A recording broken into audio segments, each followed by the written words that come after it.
आज मेरे दिमाग में आया कि आज जो सबसे ज़्यादा चर्चित विषय है, अदानी प्रकरण में मसला क्या है और इसमें जांच क्या होनी है और इसमें प्रश्न क्या उठ रहे हैं, इस पे आप लोगों से वार्ता की जाए।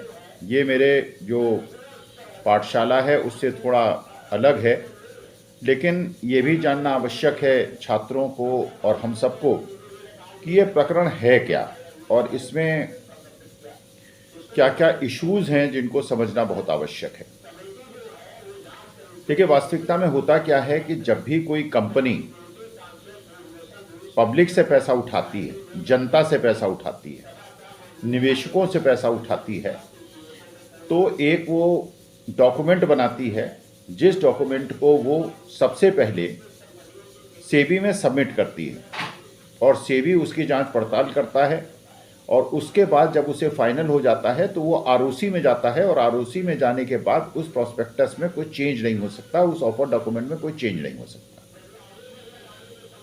सेबी वो नियामक है, सेबी वो रेगुलेटर है जो शेयर मार्केट की सारी स्थितियों को देखता है और उसके नियमों का पालन सब उन कंपनियों को करना पड़ता है जो निवेशकों से पैसा उठाती हैं। और इसका कारण ये है कि छोटे निवेशक जिनका कंपनी के चलने में कोई योगदान नहीं होता, उनकी भावनाओं को समझा जाए और उनकी हितों की रक्षा की जाए, इसके लिए सेबी बनाई गई है। आरओसी का काम यह है कि वो जो भी कंपनी है उसकी सारी डिटेल्स उसके पास हों, रजिस्ट्रार ऑफ कंपनी, और कभी भी कोई मुद्दा आए तो आरओसी उसके बारे में बताए और जांच पड़ताल करे और देखे किस कंपनी का क्या विवरण है। तो जो भी balance sheet, profit and loss account, जो भी डॉक्यूमेंट सबमिट किए जाते हैं वो उसकी एक कॉपी आरओसी के अंदर होती है।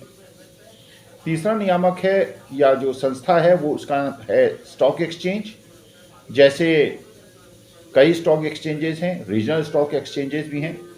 स्टॉक एक्सचेंजेस का मतलब ये होता है कि जो भी ऐसी कंपनी जो निवेशकों से पैसा उठाती है, जनता से पैसा उठाती है, उसको स्टॉक एक्सचेंज में अपनी लिस्टिंग करानी पड़ती है, लिस्टिंग फीस देनी पड़ती है और स्टॉक एक्सचेंज के नियमों का पालन करना पड़ता है। और अगर वो स्टॉक एक्सचेंज के नियमों का पालन नहीं करती है तो उसको डीलिस्ट किया जाता है, जिसका मतलब ये है कि अब उसका शेयर जो है वो मार्केट में ट्रेड नहीं किया जा सकता, क्योंकि जो मार्केट के अंदर खरीद फरोख्त होती है वो स्टॉक एक्सचेंज के ही माध्यम से होती है। तो ये मुख्य तौर पर ये तीन संस्था हैं। इसके अलावा जो है डिपार्टमेंट ऑफ कंपनी अफेयर्स है और बाकी संस्थाएं हैं जो भी नज़र रखती हैं कि स्टॉक मार्केट में ऐसे लोगों को न ठगा जा सके जो कि बहुत ज़्यादा कंपनी के बारे में नहीं जानते, जो छोटे छोटे निवेशक हैं और जिनके हितों की रक्षा करने के लिए संस्थाएं बनाई गई हैं। और सभी जो भी कंपनियां मार्केट से पैसा उठाती हैं उनका ये नैतिक कर्तव्य है, दायित्व है कि वो किसी प्रकार की हेरा फेरी न करें और सारी जो सूचनाएं हैं वो सेबी, स्टॉक एक्सचेंज और आरओसी को देते रहें, जिससे कि कोई जनता गुमराह न हो। क्योंकि आरओसी में जाके कोई भी निवेशक या कोई भी व्यक्ति जाके किसी भी कंपनी के जो आंकड़े हैं, लेखा जोखा है, उसकी जांच कर सकता है एक फीस देने के बाद। अब प्रश्न उठता है कि अदानी प्रकरण में हुआ क्या है। देखिए, सेबी ने कुछ नियम बनाए हैं और उसका नियम बनाने के कुछ कारण हैं। पहला नियम उसने ये बनाया है कि कोई भी कंपनी के जितने भी शेयर्स मार्केट में होंगे उसके 25% या 20, अगर बहुत बड़ी कंपनी है तो 20%, अगर छोटी कंपनी है तो 25% शेयर जो हैं वो प्रोमोटर्स के पास होने चाहिए, माने उन आदमियों के पास होने चाहिए जो कंपनी को स्टार्ट कर रहे हैं। प्रवर्तक हिंदी में कहें और प्रोमोटर्स अंग्रेजी में कहें।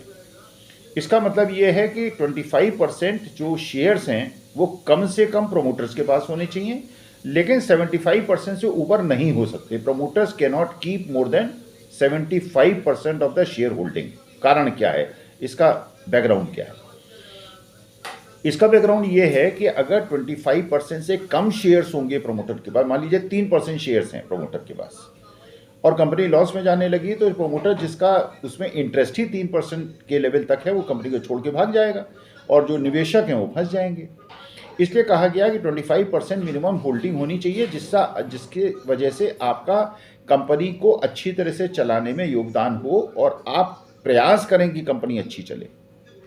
अब आप सोचिए, जैसे रिलायंस इंडस्ट्री में अगर मुकेश अंबानी की कंपनी का मार्केट कैपिटलाइजेशन 16 लाख करोड़ की है और 33% शेयर मान लीजिए मुकेश अंबानी के पास हैं, इसका माने 5.5 लाख करोड़ रिलायंस इंडस्ट्री में मुकेश अंबानी के लगे हैं।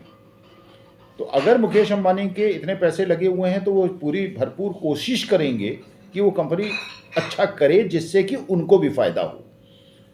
लेकिन 75% से ऊपर क्यों ना हो? 75% से ऊपर इसलिए ना हो कि अगर शेयर होल्डिंग 98% प्रोमोटर के पास होगी तो मार्केट के अंदर जो शेयर्स होंगे जो कि प्रोमोटर्स के पास नहीं है वो इतने कम होंगे कि कोई भी आदमी उस कंपनी के शेयर प्राइसेस को मैनिपुलेट कर लेगा, जो कि हर्षद मेहता केतन पारेख के केस में हुआ, जहां उन्होंने छोटी छोटी कंपनियों के शेयर्स खरीद के उनको मार्केट में ऑफलोड करके शेयर प्राइसेस को बढ़ाया और बाद में अपने शेयर बेच के वो बाहर निकल गए और जनता उसमें फंस गई। तो 75% से ऊपर शेयर होल्डिंग कोई भी प्रमोटर अपने पास नहीं रख सकता, चाहे वो सरकार हो। अब प्रश्न उठता है कि अदानी के केस में हुआ क्या है। अदानी के केस में यह हुआ है, जो आरोप हैं, हिंडनबर्ग ने जो आरोप लगाए हैं, उन्होंने ये कहा है कि जो 75% की शेयर होल्डिंग है इसको क्रॉस किया गया है। इसका मतलब ये है कि जो शेयर होल्डिंग है कुछ ऐसी कंपनियों की है जो कि शेल कंपनीज हैं, जो मॉरिशस बेस्ड हैं। और ये हुआ क्या है कि हिंदुस्तान से पैसा या ब्लैक मनी जो वर्ल्ड भर से इधर उधर से कमाया गया है उसको मॉरिशस की कंपनी में लाया गया है और मॉरिशस की कंपनियों ने अडानी के शेयर्स को खरीद के शेयर को जो होल्डिंग है 75% की उसको क्रॉस किया। ये जांच का विषय है। दूसरा ये कहा गया है, ये जानना आवश्यक है कि असल में शेयर होल्डिंग पैटर्न है क्या, किसके कितने शेयर्स हैं, कौन शेयर होल्डर है। और सही में जो स्मॉल इन्वेस्टर जिन्हें आप कह रहे हैं, जिन्हें आप छोटे निवेशक कह रहे हैं, वो छोटे निवेशक हैं भी या वो फेक अकाउंट्स हैं? वो इन्हीं लोगों के पैसे हैं जो कि उन्होंने छोटे निवेशकों के नाम से लगा रखे हैं, एड्रेसेस दे के लगा रखे हैं, और पूरी तरह से क्योंकि शेयर्स इनके पास हैं इसलिए शेयर प्राइसेस का मैनिपुलेशन करना इनके लिए बहुत आसान है। अब इसकी जांच तो होनी चाहिए, शेयर होल्डिंग पैटर्न क्या है, शेयर होल्डर कौन है, वास्तविकता में एग्जिस्ट करते हैं, उनके एड्रेसेस हैं या ये फेक अकाउंट्स हैं, इसकी जांच तो होनी चाहिए। दूसरा नियम आप लोगों को याद होगा कि जब सत्यम का केस हुआ था, रामलिंगा राजू का केस हुआ था, तो उसमें जो सबसे बड़ी समस्या थी, मनी तो इधर से उधर लाया गया था, भेजा गया था, फिर नहीं ला पाए इसलिए समस्या हो गई, प्रॉफिट मार्जिन्स को ज़्यादा दिखाए। लेकिन असली मुद्दा ये था कि रामलिंगा राजू ने सत्यम के शेयर्स को बैंक्स में प्लेज करके, माने गिरवी रख के लोन उठाया था, और इस लोन के माध्यम से उन्होंने कंपनी को चलाया और दिखाया कि कंपनी बहुत ज़्यादा प्रॉफिटेबल है।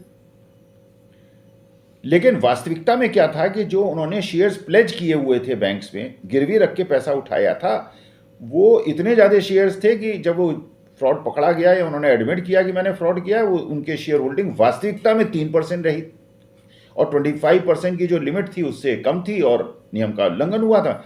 और इसकी सूचना उन्होंने स्टॉक एक्सचेंज को और सेबी को नहीं दी थी।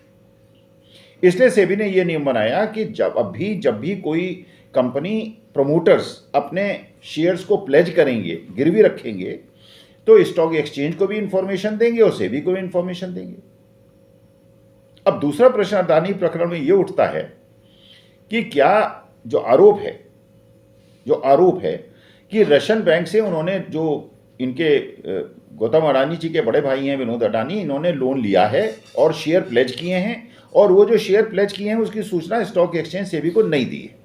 इसकी जांच तो होनी चाहिए, और जांच से यह पता चलेगा कि क्या वास्तविकता में अगर ये चीज़ छुपाई गई, प्लेज शेयर्स की इंफॉर्मेशन नहीं दी गई, इसका माने आपका मेलेफाइडी इंटेंशन था और आप चाहते थे कि लोगों को न पता चले कि आपके शेयर्स प्लेज हैं, और शेयर्स जो है प्लेज करके आपने लोन उठाया है। ये दूसरी बात हुई। अब तीसरी बात उठती है, जो सुप्रीम कोर्ट के कल निर्णय में आया है कि जो सेबी है उसकी जांच की जाएगी, उसकी कार्यप्रणाली की जांच की जाएगी, क्योंकि सेबी को जब यह पता चल रहा है कि अंतर्राष्ट्रीय जगत में प्रश्न उठ रहे हैं, फोर्ब्स प्रश्न उठा रहा है, हिंडनबर्ग प्रश्न उठा रहा है, पूरे विश्व के अलग अलग बैंक्स प्रश्न उठा रहे हैं, जर्नल्स प्रश्न उठा रहे हैं, रेटिंग एजेंसीज प्रश्न उठा रही हैं, और सेबी का काम है इसकी जांच करना और पता चलाना कि क्या हुआ, वो जांच क्यों नहीं कर रही है। पहली बात। दूसरी बात वो ये जानना चाहता है सुप्रीम कोर्ट, जो ये कमेटी शायद जानने का प्रयास करेगी, क्या अडानी जी के समधी सेबी के किसी कमेटी में हैं, और अगर कमेटी में हैं तो नैतिक कर्तव्यों का या नैतिक मूल्यों का ध्यान रखते हुए उन्होंने अभी तक रिजाइन क्यों नहीं किया और सेबी ने उनको क्यों नहीं हटाया। तीसरा प्रश्न ये भी देखा जाएगा कि क्या गौतम अडानी को सेबी की चेयरपर्सन ने मीटिंग की परमिशन दी, और 2 बार गौतम अडानी सेबी के ऑफिस जाके सेबी चेयरपर्सन से मिले। अगर मिले तो क्यों मिले? क्योंकि एक्यूज्ड को किसी भी संस्था के मुखिया से मिलने की परमिशन सामान्य तौर पर नहीं होती, इसका माने असामान्य घटनाएं घटी हैं। तो जो सुप्रीम कोर्ट ने कल जजमेंट दिया है, उन्होंने कहा है कि सेबी की कार्यप्रणाली का उनका डिटेल्ड इन्वेस्टिगेशन किया जाए और यह पता चलाया जाए कि सेबी का जो उत्तरदायित्व था छोटे निवेशकों के हितों की रक्षा करना, क्योंकि छोटे निवेशक केवल सीधे इन्वेस्टमेंट नहीं कर रहे हैं, उन्होंने एसबीआई में भी पैसा लगाया है, एसबीआई म्यूचुअल फंड में भी लगाया है, एलआईसी में भी लगाया है, और इन संस्थाओं ने पैसा जो है अडानी में लगाया है। और अगर शेयर प्राइसेस गिरते हैं तो जो ऐसे लोग हैं जिन्होंने बॉन्ड खरीद रखे हैं, फिक्स डिपॉजिट खरीद रखी है, जो इन्वेस्टर हैं एलआईसी में या स्टेट बैंक ऑफ इंडिया में, उनके हितों का क्या होगा? तो सेबी ने अपने जो कर्तव्य था उनका अनुपालन नहीं किया है, तो इसकी जांच की जाए। ये है मुद्दा अडानी प्रकरण में, और अब जांच होगी। आशा करते हैं 2 महीने के बाद इस जांच से पता चलेगा कि इसमें वास्तविकता में क्या हुआ है, सेबी ने अपने जो कर्तव्य थे उनका निर्वहन किया है या नहीं किया है, और अडानी में जो शेयर होल्डिंग पैटर्न है, वो शेयर होल्डिंग पैटर्न जो है वो सही में है क्या? कौन है शेयर होल्डर्स? क्या 75% की शेयर होल्डिंग प्रोमोटर्स की है या उससे ज़्यादा है? अगर है तो सेबी के नियमों का उल्लंघन है।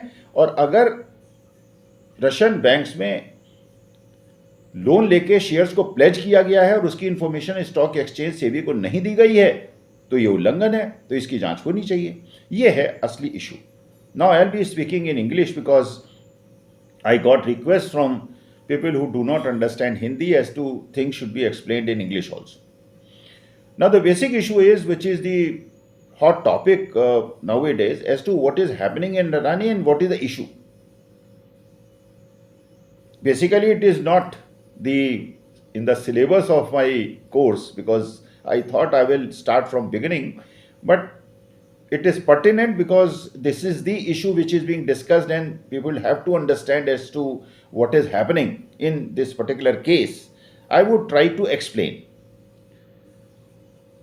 See, whenever a company raises money from public or small investors, and the small investors who do not understand the complicity of the share market and how it operates, and whether the promoters of the company try to raise money from public and then try to exploit things so that ultimately they get the benefit and the investors lose their money.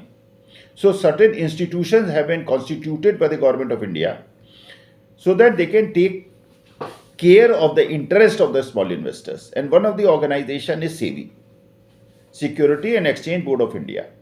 And the basic responsibility is that whenever a company goes public or raises money from public, the SEBI is involved, and the SEBI's responsibility is to safeguard the interest of the small investors. And if the small investors, it is thought that the small investors' interest is not being taken care of, then they should intervene. They should start inquiry as to whether the company has violated any law and whether action has to be taken against them, or whether there is any case of money laundering or shell companies or whatnot, whatever. Another organization which has been constituted is the ROC. Every state has a ROC, registrar of company, which keeps records of all the companies. And if you want to get any information about a company, then you can go to ROC and get the information, detailed information about that company. And the third organization is Stock Exchange. Stock Exchange, where the listed shares are traded, where you can buy and sell. And whenever a company goes public, it has to get registered with a stock exchange. Only then their shares can be traded there. And if the violation of the norms is violated, the company is delisted. So any company which raises money is violating the laws of the land, then the company will be delisted and the share selling or purchasing will not be allowed. Now, the issue in Adani case is as to understand whether everything is fair or something is fishy. First of all, SEBI has made certain rules. The first rule SEBI has made is that every promoter who promotes a company, who starts a company, has to have at least 25% or 20% of the shareholding. If 100 shares are there, at least 20 or 25 shares should be in the ownership of the promoters. And what is the reason of this law? The reason of this law is that the stake of the promoters in the company should be at least that high that he takes keen interest in the operation of the company. If suppose his contribution is only 3%, then if the company makes losses or the company is not doing well, the promoters will be tempted to leave the company and the company will be doomed. So 25% minimum promoters holding has to be have by the promoters. But the promoters cannot have more than 75% of the shareholding, because if 75%, more than 75% shareholding is with the promoters, suppose they have 99% of the shareholding and 1% shares only are with the retail investors, the market price manipulation of the traded company can take place. So manipulation can take place. So 25% shares have to be have by the small investors and the people who can sell or buy at any moment of time, so that a market is a free competitive market and not a monopoly or a oligopoly. Now, what has happened in the case? The allegation of the Hindenburg, which has to be inquired, which has to be investigated, is that the shell company, the promoters have in fact more than 75% shareholding, and certain shell companies which are based in Mauritius, who do not have any manufacturing activity or anything, but the money laundering has taken place and the money has gone there, and in the shape of FDI it has come to Adani Groups. Investments have been made here, and the small investors, in fact, contribution is less than 25%, which is violation of the SEBI's law. Then, the second law which alleged has to be violated is that whenever in that particular law was made when Ramlinga Raju Satyam case was revealed, and Ramlinga Raju accepted and acknowledged that he has committed a fraud and he surrendered, because he had pledged most of his shareholding with the banks and pledged those shares and raised money, and that pledging information was not given to the SEBI or stock exchanges. So SEBI made a rule that any company's promoter who pledges his shares in the banks and raises money against that has to inform stock exchanges and SEBI, so that the small investors are aware that what percentage of the promoters holding is with the stock with the banks, and that also gives the confidence as to what is the purpose of pledging the shares. And the promoters, if the promoter shareholding in the company below 75% is going up, that shows the confidence of the promoter in the company. And if the promoter's shares holding is coming down, and that information also has to be provided to SEBI or stock exchanges, then shows the lack of confidence. So that is what the interpretation takes place. So what is the allegation? In the Hindenburg has said that, or other sources have said that Gautam Adani's elder brother Vinod Adani his company has raised money from the Russian banks, pledging the shares, and that particular information has not been provided to SEBI and stock exchanges. If that has happened, then again it is a violation of the law of the land. And if the allegations are made all over the world, the allegations are being made and it is being circulated, and Indians' reputation and everything is being hampered, then why SEBI is not constituting an inquiry? And because they are made to safeguard the interest of the small investors, And even if the promoters, small investors, money is too much is not involved, and it is basically in the hands of the Adani companies and Adanis and shell companies. But because the small investors have invested in those mutual funds who have invested in Adani shares, and because small investors have invested in LIC, which has invested heavily in Adani groups, their interest is involved. So SEBI should have constituted a committee, and by this time the report should have been out. Now that is why the Supreme Court yesterday has constituted a committee of very reputed and eminent members, just to safeguard the reputation, save the reputation of the country in the eyes of the entire world, that we are not silent and we do not watch these things without interference. And now this committee within 2 months will give a report and find out as to what is the root cause and what is the reality. If Adani is not guilty, we confidently can go word around that it was a conspiracy against India, and this is what and we can discuss that particular report with any part of the world.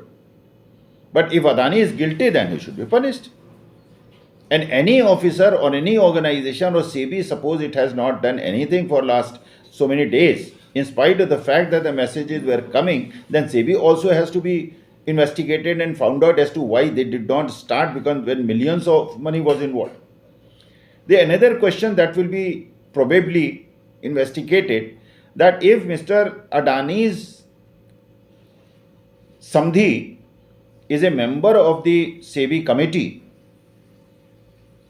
and till this date he has not resigned or he has been not asked to leave, when it's a very great accusation against a close member of the family, then that has to also to be investigated.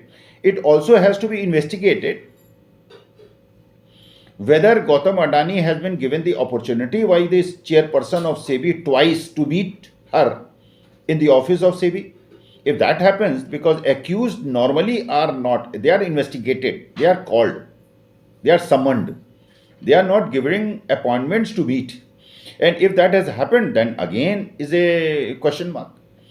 So in fact, to safeguard the interest of the nation and the corporate governance and the role of our regulators, the Supreme Court has constituted this committee, and hopefully, I sincerely hope that after 2 months things will be clear, and it will be very clear as to what is the real shareholding pattern of Adani Groups, who are the investors, whether they are fake accounts or actual accounts, whether they are shell companies or whether it's a case of money laundering and whatnot.